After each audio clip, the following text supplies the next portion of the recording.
Good morning, good afternoon, good evening, wherever you are, whatever you're doing, and welcome to another episode of Transfer Market Metrics by Anfield Index. Number 7, this is, ladies and gentlemen, and people will be thinking, are we signing anyone in January? The short answer is no, that's not going to happen. There's been various journos reports having the saying that Liverpool are already, according to Lewis Steele of the Daily Mail, looking for January. So what we do in Transfer Market Metrics, we don't manifestize things. We don't just try and bring things randomly to the table. We do a bit, we go fishing, we ask around. If we get a name, we bring them to you. And when I say we, that is proper stretching it, as everyone knows, because the main star of the show is here to run all the metrics and all the stats. I'm just here as a little show pony in the corner. But Bart's is... How many days until we're back in the sun? How many more stat shows have we got you for? I think you've got me for a little bit longer, but I'm flying back just after the United game, so there you go. I need a little bit longer. Hopefully flying back in a very good mood at the same time as well. So what have we got on the docket for this one? I think we've got a position that people are under no illusions we need to strengthen in. And when we say strengthen, it might not just be one, it could even be two. Left back is a position that, and when we're saying this, please let's be clear, people. Andy Robertson, unbelievable signing for 8 million, world class at his pomp, an unbelievable servant for Liverpool. But we need a new left back. We know at the same time they were looking to ship out Tsimikas in the summer, who they wanted. There's been no changes. So it would be a huge surprise if nothing happens in the summer. I think we all know it's going to. So we're going to look at the 3 specific names that we've got, and we'll give you them one by one. We'll give you the stats. Bart's will give you the breakdown, and then we'll talk about the transfer market metrics specifically. So quite a few to go through, Bart's. There's no two ways about this. And I'm almost going to, bit Marty McFly, back to the future. If you caught our last one, people, when we did left backs, we talked about the names that you'll know. Kerkez, an obvious one, and Nori. And there was a few things that we were questioning, no two ways about it. Some raw materials to like from Kerkez, but defensive questions Bart's had, which I think it was fair to say. Bart's, as you know, since then, the Kerkez name has become more and more prominent, hasn't it? And these seem to have been the strongest link, to be fair, out of any left back at all. So people are probably going to be hoping that on the last one where we said there's a few question marks around his defensive numbers, have we seen a needle move? Have we seen a change? Or is there still a few questions there for you? I mean, yeah, you're right. This has come out to be the strongest one, with people going from 40 million it's done to dismissing it as a smokescreen. But yeah, there definitely seems to be something there, even if we've just asked a question of Bournemouth rather than anything else. Yeah. The question marks last time were around his defensive metrics, because if you look at his where he is, this is his comparison with Robbo. There's a lot to like in terms of the profile, very similar to what we've already got.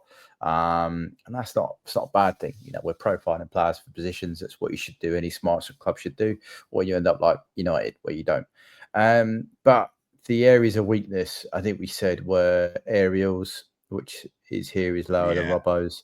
And he's improved some of his other defensive metrics. So tackles, blocks, clearances are a little bit higher up, which is good to see. But if anything, I think the areas have got worse. I think he was around 40 percentile last time. This is this is 17th percentile. Now people might be thinking, it's only one thing, and I'm like, yeah, it is only one metric, but his tackles is the lowest percentile as well. And the issue you've got here is the way in which we ask our fullbacks to defend. They're part of a system, particularly defensively for set plays, that have a specific role. You need to be able to head the ball away. It's not attacking wise, it's defensively we need to do that. We were just chatting off mic, but the goal that Robbo consistently is found at fault for, or a chance, is the cross to the back post. Robbo just needs to head it away, right? And he doesn't. And it either leads to a chance or they score. So Tottenham away, he missed the header, it got flicked back, and the Swede, I can never get his name right, finishes it. Or Solanke, finishes it. Yeah. Yeah. Fulham, same goal. There's another goal, I think, another couple of games, all it's the same move that happens time and time again. And you can say that's an individual error with a player, but that's where the aerial ability of the player comes through. So something that's that low in the area was I'm not that keen on adding someone because they've got to improve that area massively because that's a really important part of our system. Everything else, yeah, fine. Attacking wise, yeah, he's in the 40th, 60th, 70th for attacking. That's not bad. It's Bournemouth. I mean, they're having a really good season, but still, it's different. He carries the ball like Robbo, so that's a good thing. You know, he's in the 70th percentile in and around there for carrying it, so that's good. He's carried on that trait of it. It's just the defensive side. I'm not. Yeah, I would have expected him maybe to move that dial a bit more.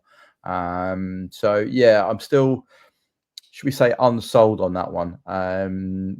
I could see there's some bits in there that people are going to be impressed about, and there are things that it looks like Robbo, but the areas of weakness for me, if we're looking for January, that'd be a major concern of mine if he's coming in as even to start, because any game now is massive, right? We have a period of time now up to probably end of Feb, but we basically just have to win, get that done, and then maybe we can worry about it. And so he would have to come in and be a big part of that success. And I'm not sure he's ready for that at the moment.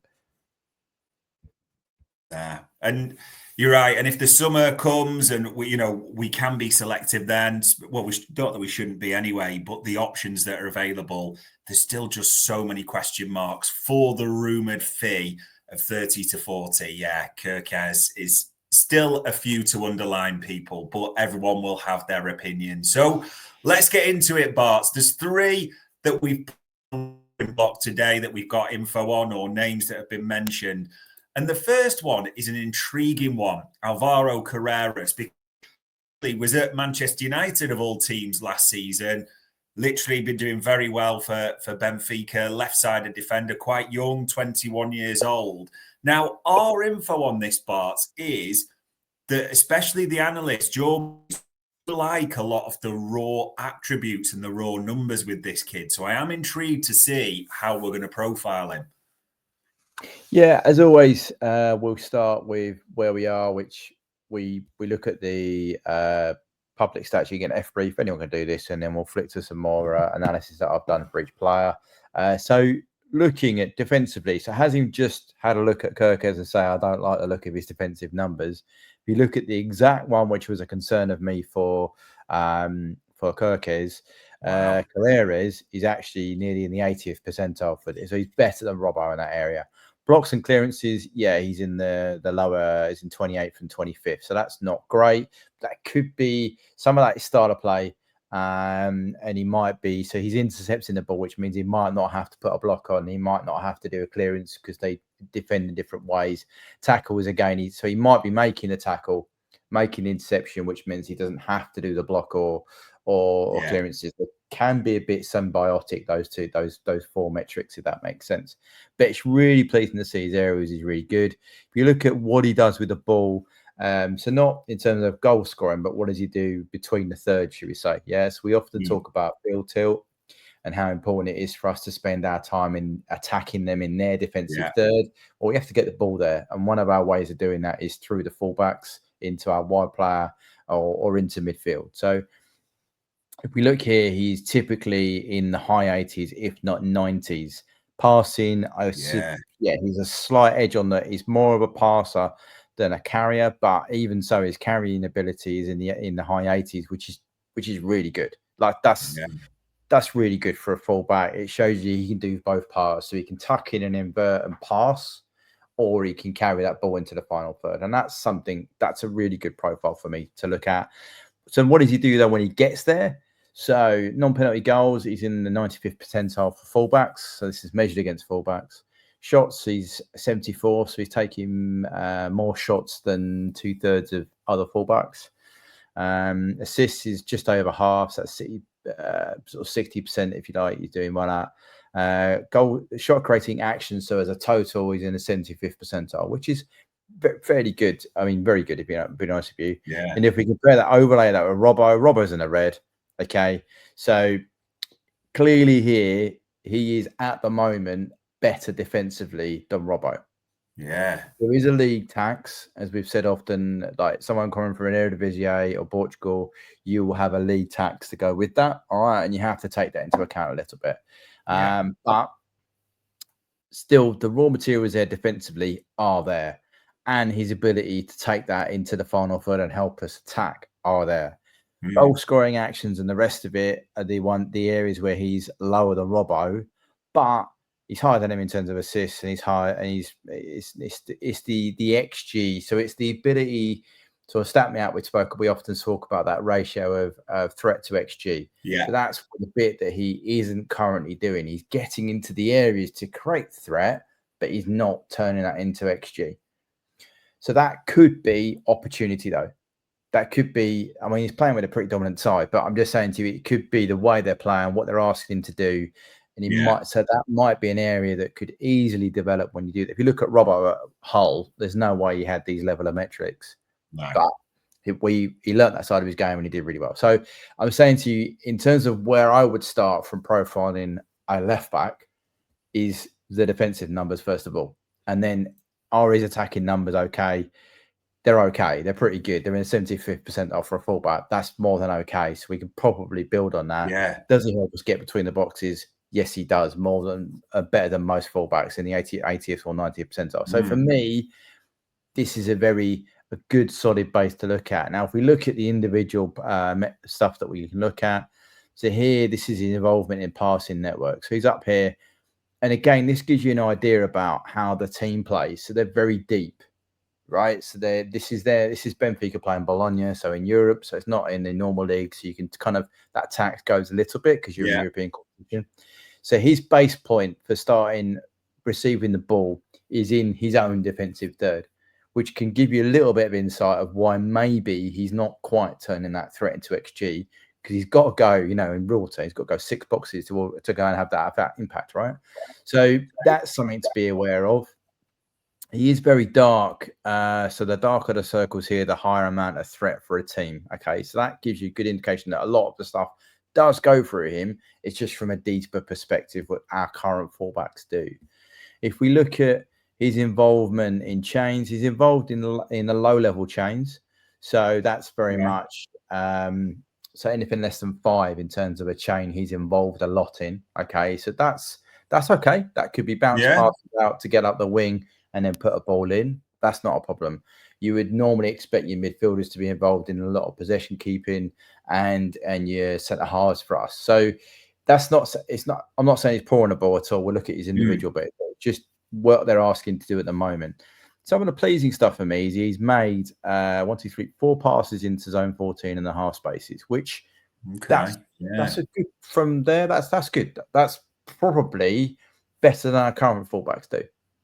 All right, so there's good signs there, if you know what I mean. So if we look at his individual numbers, so what is he doing? What's he doing on an individual kind of game by game? He has about 10% of possession. Okay, in terms of that magic thing about how much does he contribute to threat contribution, so he's around 11-12%, which is Robbo's was 13 last game. So that's he's in and around the right ballpark. It's again goes back to my point. He might just need to learn how to turn that into proper XG. And that's fine. Aerials really good. Dual success rates, that's on the ground, which was the tackles metric, or the tackle was slightly lower. So that again, that's starting to show up there on an individual player profile. What does he look like in terms of a wagon wheel? Well, we've got here. Wow. We've got he's above the average on a lot of the metrics, and he's really high in terms of that carries and the passing ability. So for me going forward, I think there is a lot of good there for this player. Definitely is someone to look out for, should we say? I would this is a step up from the Kerkez link, definitely. Interesting. John P asked a question there that I'm intrigued by, because I know we've talked about it a lot, Eredivisie attack. So with Carreras being at Benfica in Portugal, is that measured against the top leagues, or is it kind of the league down in his metrics when he's compared to his counterparts? So on FBrief, it'll be just compared with all fullbacks in the last 365 days. So that's fine.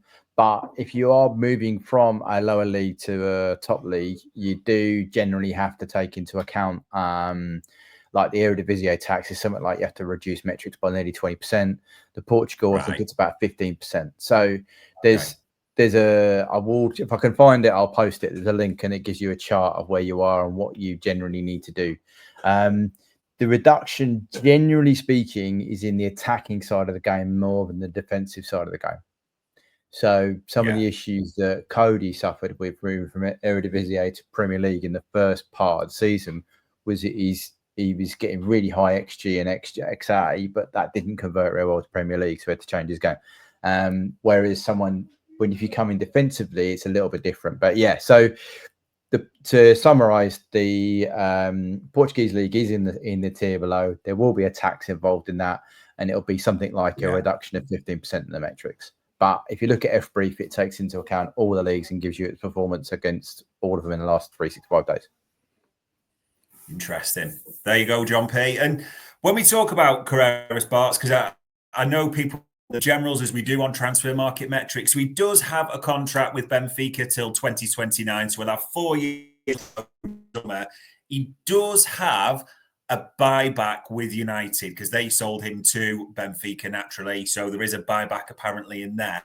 His release clause, because the Portuguese league players do have a release clause, is a reported translates to £42 million. So I don't think there's any way we're paying anywhere near his release clause if we are going to make a move for this player. Wages, they're not going to be an issue if it is the one they choose to go for. I suppose, Bart's, that it intrigued me as you were going through that, because I kind of signposted at the start that the analyst boys do like a lot of the raw materials and the numbers they're seeing. And as we went on, especially the way you sort of framed it, that a lot of the defensive numbers for a young player are really good. People will obviously be screaming about the Portuguese league and Benfica, but the raw materials in terms of especially the aerials on the defensive side, things that you mentioned could probably be worked on. You could understand why on the list, couldn't you? 100%. He's to have that raw side in terms of defensive already at a high level is very, very pleasing. I'm just looking at his appearances, so he's just short of 1,700 minutes. So again, it's not bad. That's a good amount of minutes to be showing. He's playing regularly. So 21 starts. So that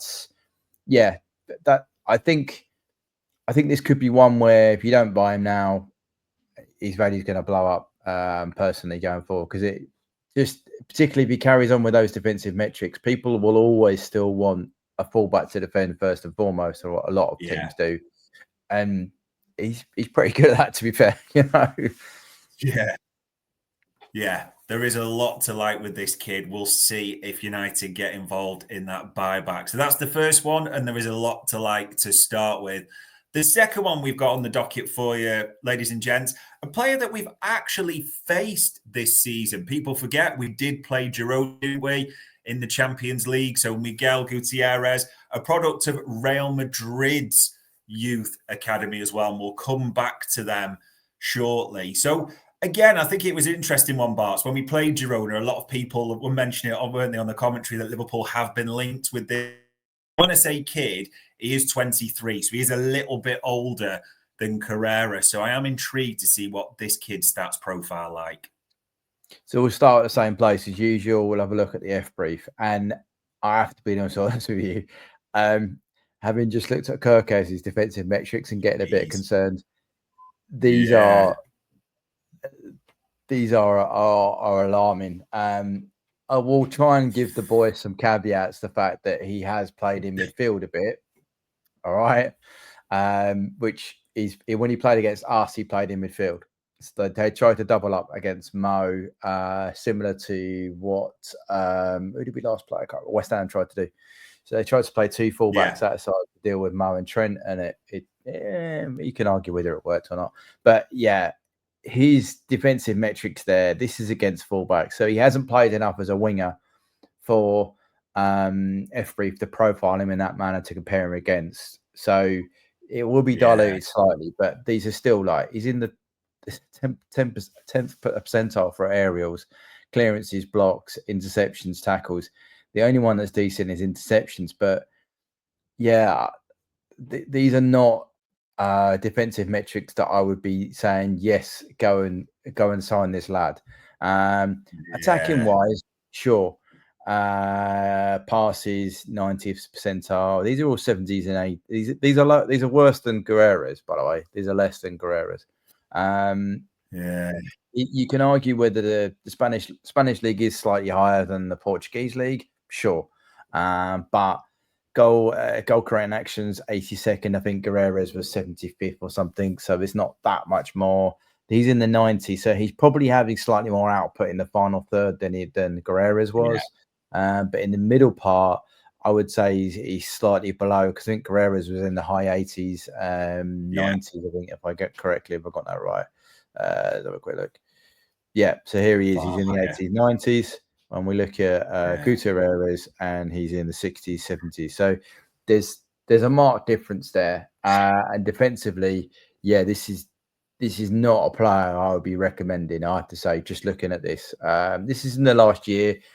Maybe we've missed a period of time where he's been brilliant defensively. I don't know. But in the last 365 days, this is what's coming up. And this shows you in the profiling. So you might look at that and go, oh, brilliant. He looks almost exactly like Robinson. But Robinson's miles away from his peak. Robertson is 4 years post-peak. Well, behind, let's say 2. But I'm just saying, Robertson is past his peak. He is not. When we're trying to sign someone, we want someone to be defensively better than Robbo. With some murmurings of getting the attacking, because we need to replace post-peak Robbo with someone who's approaching or where he was. And this profile here does not suggest that this guy will give you it. It's all the attacking metrics are either in or around what Robbo's offering, but Robbo is still giving you more shot creating actions, more passes, more progressive passes than Gutierrez. So whilst equally Robertson is also outperforming him on a lot of the defensive metrics, which is a concern when we all love Robbo, but he is post-peak. So this is not really flashing up as someone who I would be like, putting my, if I was an analyst working for the club, I definitely wouldn't be saying, I'll put my wages down, sort of thing. If you look at where he was against us, he was further forward. This is where the area he was operating in, because they double banked on the left-hand side. He's got some dart. So he's got a lot of high pass completion, and his threat that he created was quite high. So that shows you he was operating in that game more as a wing back, should we say, than actually a fullback. In terms of what did he operate in the chains, again, very low. So 1 to 5, which again, I'm not against that. That's typically what can happen with a fullback to progress up the pitch. What's he doing in terms of zone 14.5 spaces? So 1, 2, 3, 4, about 7, 6, 7 passes there. So slightly more than Guerrero's, but then his starting position is further forward. So you'd expect him to be slightly more involved. If we look at some of his individual numbers, so possession, he's actually got less possession than Guerrero's of the team. So he's at below 10. Guerrero's was nearly 12, which doesn't sound a lot, but that's quite a big difference. He's involved in more threat though, so he's nearly 24% of their threat, but he's further forward, so that would expect that. Duels, it's just not. He didn't win any aerials in this game. And his dual success is around 60, so that's it's not a great. Yeah, there's not a lot to like here. If you look at his attacking metrics, they're coming up high, but his defensively are either on or below the average for that side. So yeah, there's I have to say that this isn't one where I definitely would not be putting my my dollar on it. He's lost a fair bit, of 15% of his EPV. So when he was facing someone, he lost duels in that regard, which cost the team 0.8. So yeah, a fair bit. So yeah, whereas Guerrero, I could see where you could see bits that would fit together, and you could see there was a foundation for a fallback of what we want.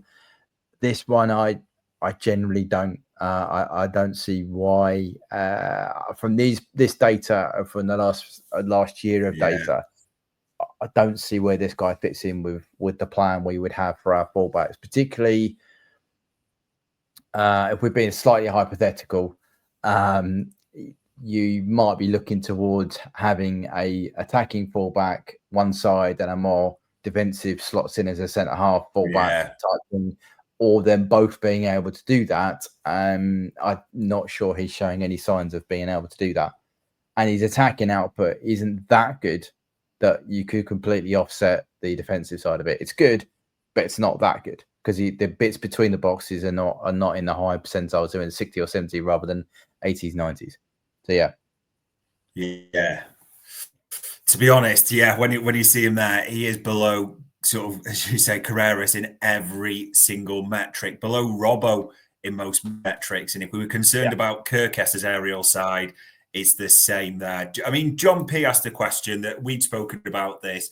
Does the prospect of Trent leaving change anything? I know we've spoken about this, but we just don't know it. Obviously, the analysts all run different alternates, won't they? If you have an attacking left-sided, a Trent replacement, it's difficult to know how they're going to look at it overall if that were to happen, isn't it? Yeah, 100%. I think it's a great question. You and I have chatted about it. I've chatted with the Pressure Boys as well. We've been sort of mulling that over, and I think Trent is a unique talent, and you don't try and replace him. I think you kind of have to look at what Bradley offers you. He's a traditional attacking fullback. He's not a Trent. And you've also got currently, I will say that we have an alternative to play fullback who's defensive, which is Joe Gomez. So those two could work as a two. You then would need the other side to be, if you're playing Bradley, you need a more defensive fullback, I would say, on the left. If you want to play an attacking fullback on the left, you need a defensive right back. So I think it will change things slightly, but I still do think we need to get a perhaps young up-and-coming attacking left back, but you'd still need to be able to defend. And Gutierrez, for me, hasn't got any of those elements to be able to defend. He's worse defensively than the lad at Bournemouth. So, that's a concern for me. And he's in a top 5 league. So it's not like he's got an excuse of saying it's somewhere else. He's in a top 5 league. Yeah. Interesting there, people. So Carreras, a lot to like. Gutierrez, we've got to be honest, hardly anything to like. And the last player that we've seen links with, Jorrel Hato. Now, I know there's a lot of people really high on this kid, Bart. So I'm just going to say straight away, I am no rabid Eredivisie watcher. I've seen him a couple of times in the Europa League, so that's my experience. So I can't start pretending I know this kid inside out. But young, heralded for a bright future, I am intrigued to see what the metrics say for this kid.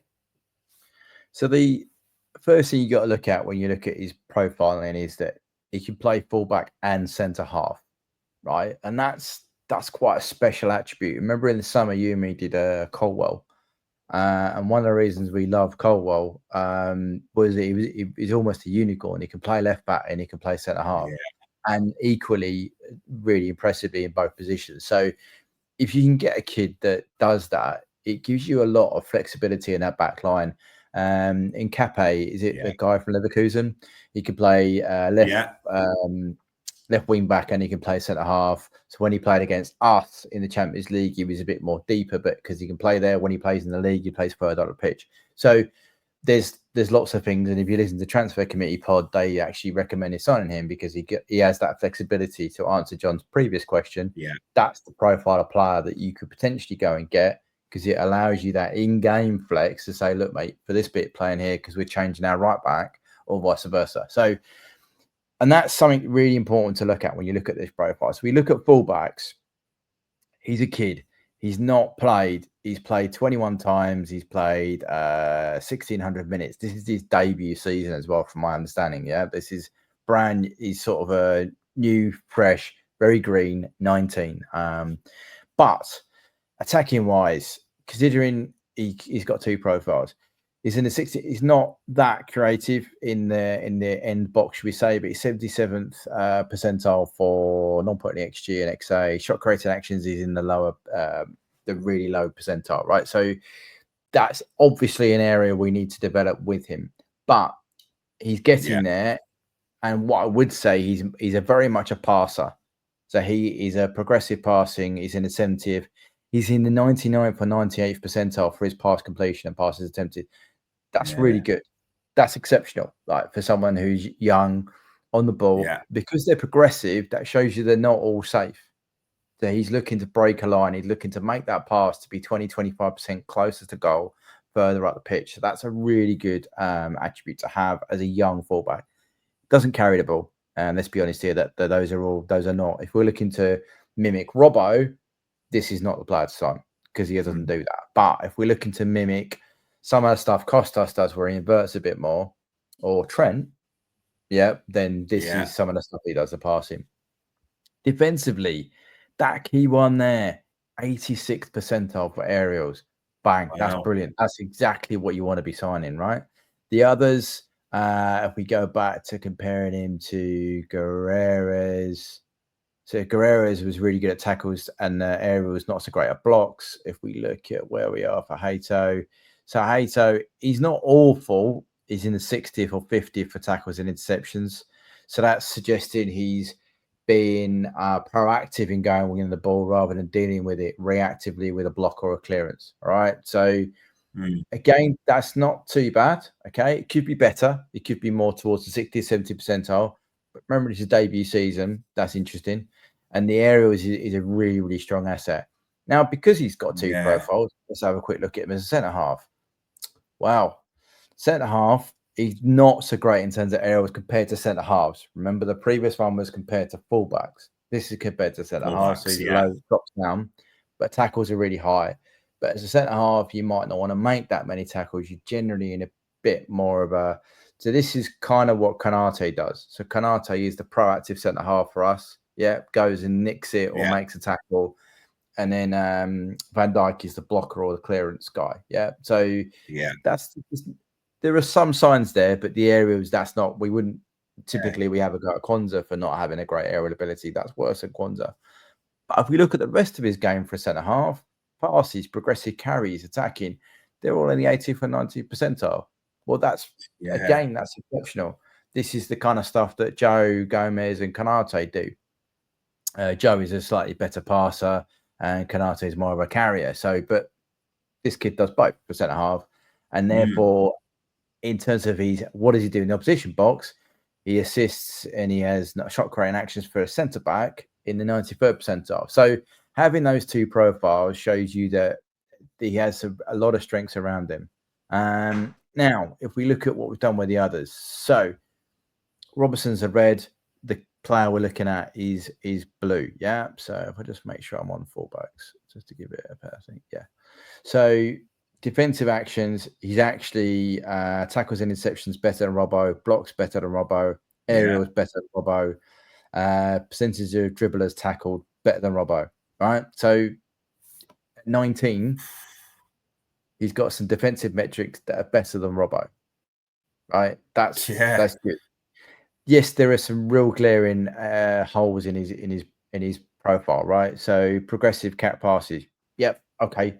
It's just it touches are up there with Robbo, but take-ons are low. Yeah, his carries are low. As we said, he's got a very split in terms of what he does with the ball. So his pass completion is better than Robbo. So all the attacking side of his game needs improving. The only ones that is slightly up there with Robbo is assists and expected assists. But everything else Robbo does better than him. But this defensive little arc here, he is outperforming Robbo at the moment, which is something potentially to take on board and think about. If we compare him to the other guy that we quite liked, which was Carreras. So we flip these two. So Carreras is now in a red. Carreras is better all round, but this is the stuff that he does on the ball. Defensively, there's not that too dissimilar amount between the two. And equally on the assists, Hato is actually slightly better. So there's a lot to like about this kid. And then we break it down into what he does on the ball for Ajax. So again, I took a European game for this just to try and get rid of that tax element of the Eredivisie. Yeah.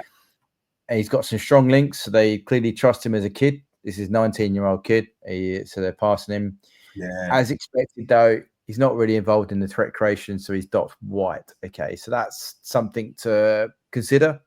Some of that might be opportunity. Some of that just might be that he's getting the ball. He's making a progressive pass, but the next action after that is what creates the goal, not what he's doing. And he's also not carrying it, so he's not going that far forward. Is he involved? Good things to look at. Whereas all the other fullbacks we've looked at have only ever been involved in very low passing chains. Yeah. This guy's involved in low and medium, which means he's basically involved in possession spells that go up to 15 passes long, which is our boys do that on a regular basis.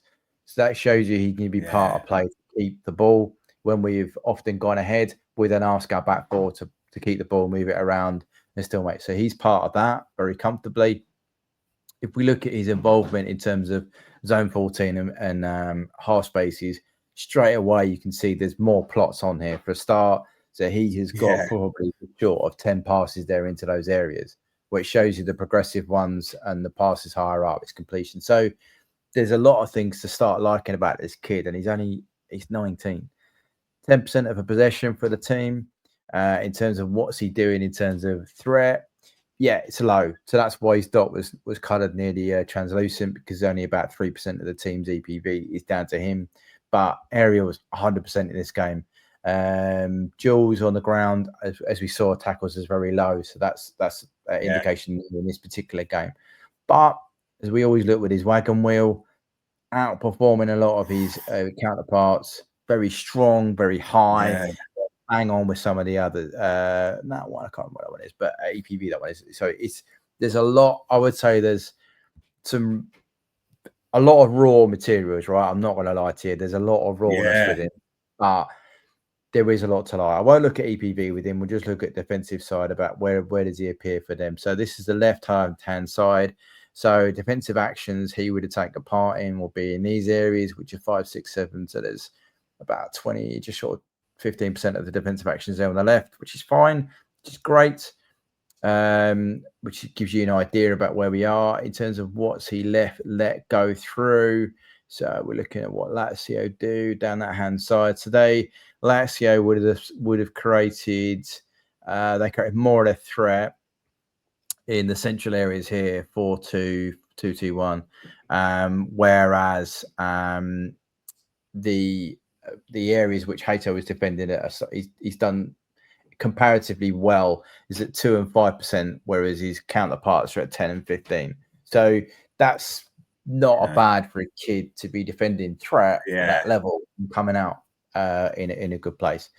XG in shot, there's no point because we've already seen he's not involved in that. But so I would suggest this kid, but 19, going back to these defensive metrics here and the fact he can play both left back and centre half, there's an awful lot to like about this kid, I would suggest. I'm sure you're going to tell me he's not cheap, but he looks like a good player to look at. Could be a good player.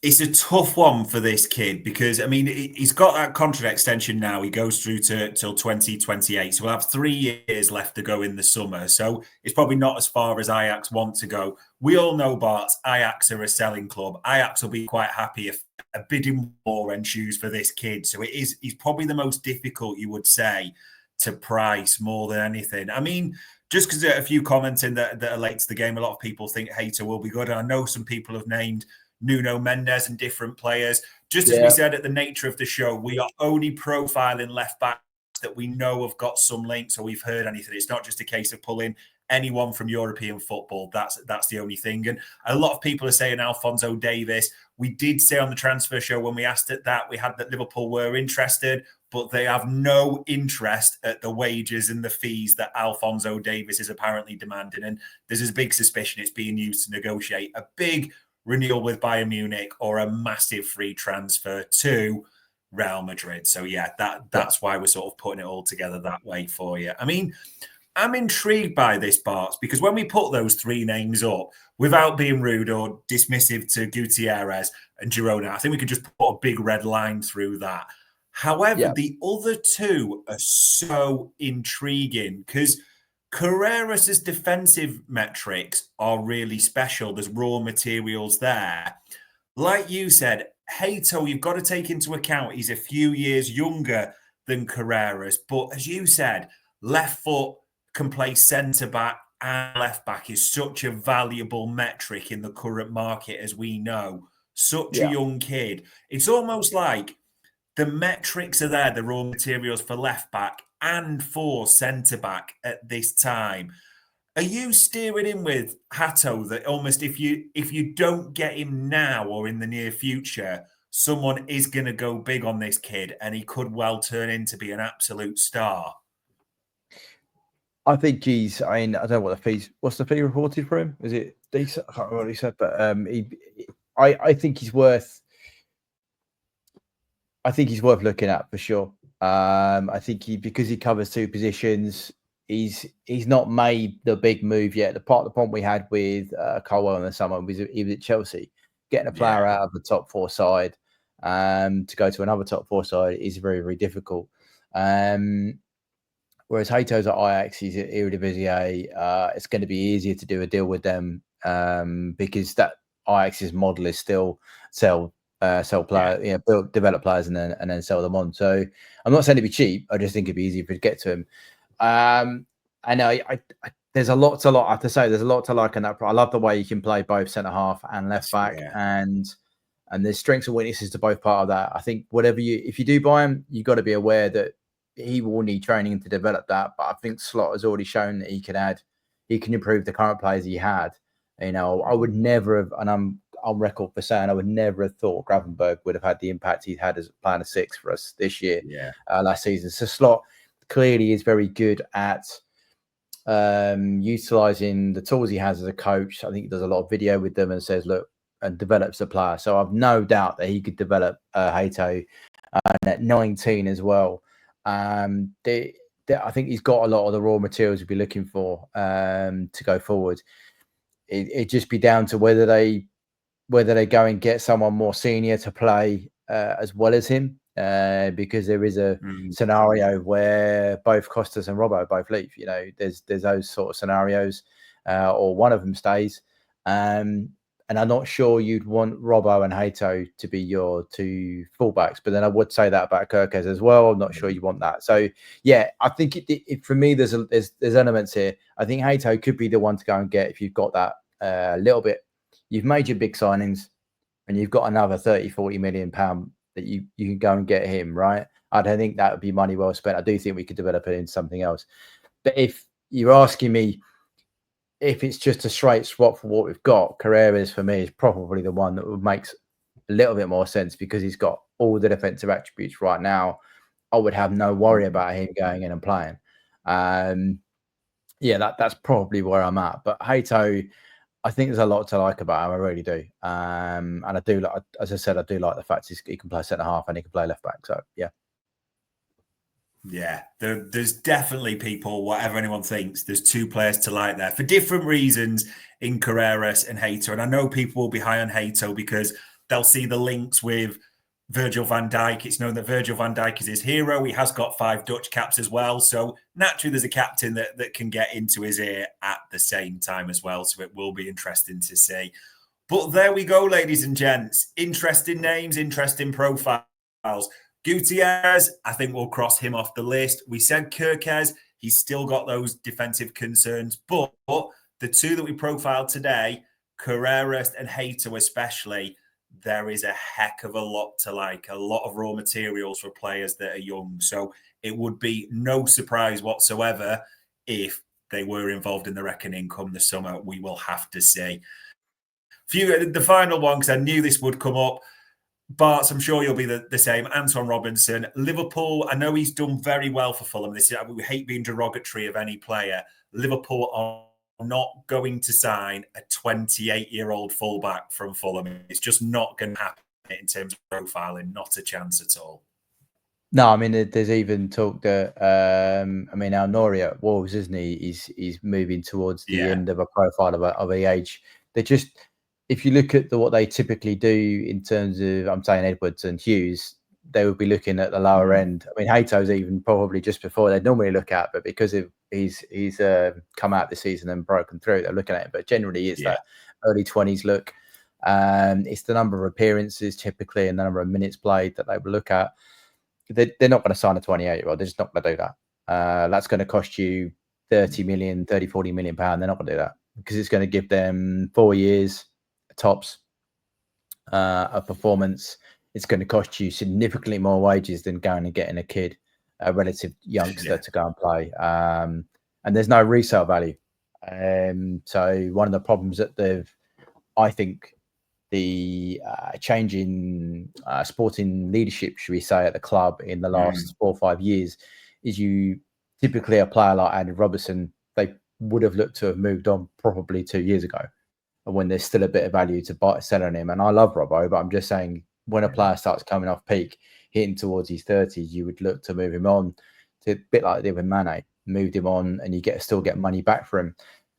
What you now don't want is you're left with a player that has no resale value. Now, Robertson, if we support him for Fulham, would have no resale value at all. We would be looking, that would be his end of his career at top flight would be with us. And I'm not sure he's that good to do that for. If you're brilliant, then fine, fair enough. But it's not like we're talking about Alphonso Davies, who I agree with you we're being used to bump his Real Madrid contract up.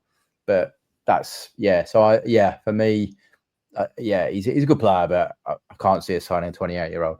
Really can't. No, just really can't at all. And I know, Paul Smith, you commented a few times in there about Nuno Mendes.